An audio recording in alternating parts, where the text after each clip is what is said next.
PSFU's call last year for proposals from eligible private tourism enterprises to enhance the tourism sector with a $100,000 grant didn't materialize, resulting in losses for businesses that had already secured loans and contracts. Stephen Asimwe of PSFU admits being overwhelmed by the excess applications beyond available funding, but assures a revamped approach with a thorough consultation of equitable distribution of the upcoming funds. It's supposed to cover marketing, for marketing purposes, digital marketing, expo participation.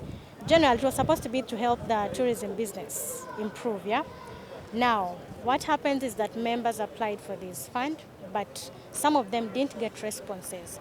Perhaps the challenge was the time lag between which the members applied and didn't get the response, but also maybe the criteria for which they were supposed to apply for this fund. So what you might have understand and what you might have got from inside there is that there are people that were called to sign contracts for this fund, but then they never got to sign the contracts. So that part we do not understand why, but then we know for sure that there are very few people that got the money that was supposed to have been received. Of course, in the context that we got so many requests which went beyond our capacity to deliver, and at about that time we decided to put on hold to review the methodology and the mechanism within which we would disperse these resources. So at the appropriate time, we shall come back to talk to the public and the private sector on the way forward. But this time around, we want to sit down with another team and really review and look at how effectively we should be able to get to its logical conclusion. How much was it?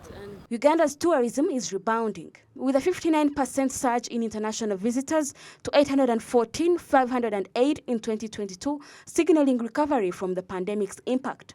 The resurgence contributed 2.7 trillion shillings, that's approximately $736 billion, 12.2% of the total exports and 41.4% of service exports, as revealed in the discussions with the tour entities and accommodation. Right now in Uganda really lends itself to unbelievable opportunities. You've got the vast amount of national parks. The parks in Uganda are far superior in that you've got rivers, you've got boats, you've got the most amazing game traversing that people can really do. And of course, not to forget our hero, the absolute king of the whole lot is the silverback. And silverback gorillas are fantastic. Our investments are large. As Marasa Africa, we're investing back in all of our lodges, starting with Silverback Lodge, as I would say that funny enough. And Silverback Lodge is now going to be able to bring you luxury like never seen in this country before. There's a lot of work that we're doing. We're spending a tremendous amount of work. And the investment platform is good, like you say. We believe in Uganda. We're reinvesting in Uganda, and Marasa is reinvesting in. Slowly by slowly, of course, COVID really affected us quite a lot. But as we progressing, for now we look at the business trying to get in. We have more tourists who are coming in. We have a number of tour companies and tour agents bringing in a lot of business to the lodges.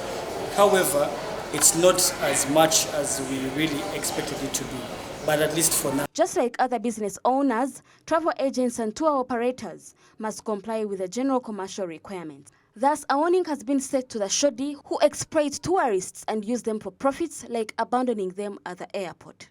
One, there is the law that will catch up with people who are unscrupulous. Two, within the industry, we have mechanism of registering. People have to be registered, and that's why we are imploring as many companies as possible to train their staff to be honest, to have integrity. But thirdly, we have something called a peer review. So if you are a member of an association and you misbehave, sometimes it's important that the association... A disciplinary committee that brings them to book.